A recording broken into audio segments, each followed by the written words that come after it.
Welcome back to the channel, my YouTube family. How are you doing today?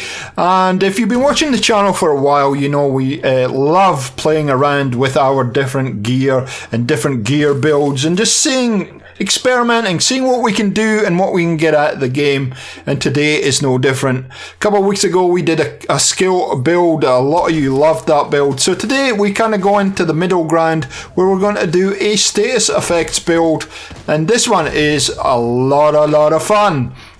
Hope you're going to enjoy it. Let's get into it. So, as we've been doing for a few weeks now, we love to experiment with this game and see what's possible to do with the different gear sets, the different weapons, the combinations, etc, etc. And so you should just view this as a look-see to see what's possible with the game, number one, but also a starting point or a template for your own build. So I'm not saying this is the best build that it was ever devised for Division 2 as far as status effects goes, but it is a lot of fun to run around and play around with, and also it will give you some ideas. Now, I'm going to go through in a minute and I'll bring up our little gear chart. I'll show you the things that you need to pay attention to and look for, and then we'll get into the build that I'm using in the footage here, and at least it will give you a kind of idea where you want to head with your own builds. And I highly recommend having a go at this because it's a lot of fun. It is a lot of fun. It makes me giggle at least. I'm easy pleased. So let's bring up the brand set information, and I can go through the ones that may be of interest as far as just normal world gear builds, and then I'll show you the build I'm running here. So here's our familiar little brand information chart that I got off the internet, so it must be absolutely spot on. Actually, it is pretty accurate. And you can, obviously, we spoke about the skill build from a couple of weeks ago, and so all the skill haste and skill damage apply to this build. But really what you're looking for is Wyvern Wear, for instance, that has status effects on it. Golem Gear is another one. Status effects. China Light Industries. There's a few there that you can use together with things like skill duration, skill haste, etc. But the key to this is that status effect damage and getting an increase in that. And you'll see when I go through the build what I'm using and why that's important. But yeah, there's a couple of gear sets that you don't need the green ones for, that you could potentially go with here and will serve you very well.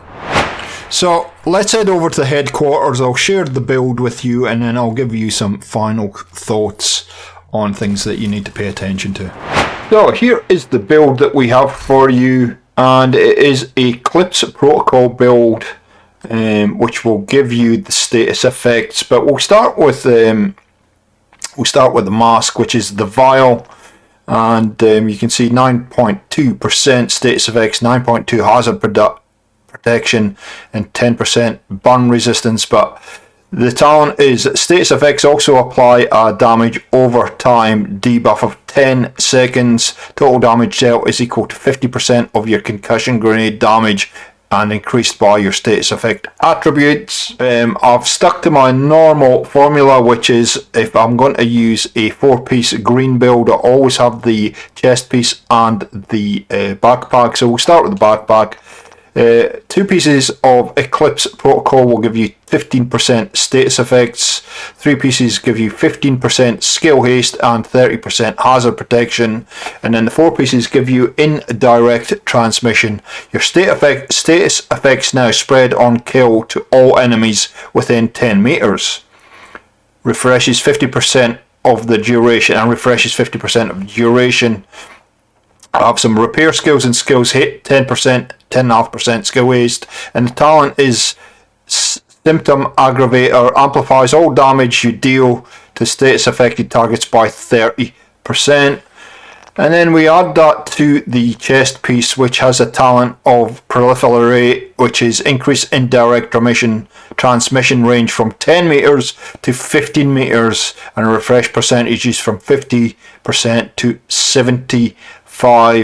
and you'll see in the footage that yeah, the burn damage just starts to melt multiple enemies at once. That is what makes it so powerful. I've gone with the gloves. Gives me another 7.9 status effects, and again I can work on that plus a tier skill. And then we go with the knee pads, which also gives me a skill tier and a 10% skill damage. And the very last piece of the puzzle, there's various, you could go golden gear, you could go various things. I've gone with the electric holster, which gives me a 10% status effect boost, plus 8.5 as an attribute status effects, and a 10% skill damage as well as a skill tier. So pretty powerful little build. Doesn't really matter what you're running up here. Obviously, I'm running my favourite St Elmo's engine, which I spoke about how to get the most damage out of that last week. So if you haven't seen that build, please click on the link at the end of this video and you'll be able to watch that, or go and search it out in the Division 2 skill and guides playlist. I've gone for my skills, and this is where you really need to think about what you're going to run. But my skills, I'm running the Chem Launcher Fire Starter, and it's we've got a tier 6 damage profile on this, plus 6 ammo, 30% radius, 60% plus 60% burn duration, and plus 60% burn damage on top of everything else. And I've also gone with the striker drone, again at a tier 6, 100 plus 120% striker damage, plus 420 health. The mods I'm running on the Firestarter are ensnare duration at 8.5 and skill haste at 6.3, and then for the striker drone, plus 15% duration, plus 20% scan range, and then plus 4.2 damage. So this is a hugely powerful build, and it's quite different to doing a skill build or anything else I've done. And you can see it kind of sits in between that run and gun build and the kind of skill build.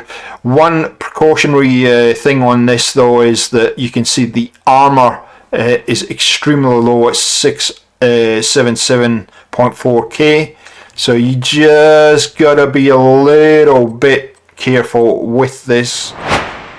However, as you're seeing by the footage, it is extremely powerful. The striker drone gets me out of trouble a lot. A few things that you got to get used to. Obviously, when you're using the fire starter, you aim it at your targets, and then you're going to have to double tap. For me, it's the left bumper, depending on where you want to position your skills, on which side you want to position. That's going to be a little bit different for each of you. Yeah, I'll have to double tap the left bumper to get it to activate. So that's one thing that I needed to get used to. I wasn't used to having a skill where I have to I launch it and then I activate it. The second thing is obviously accuracy of where you put those that ammunition from the fire starter, whatever you choose to use. That can be a little bit tricky to get used to, but once you do, it just decimates enemies, and you're seeing it in the footage. Absolutely decimates enemies, and just like you've seen in earlier footage. Hostage situation, easy. Territory control, easy.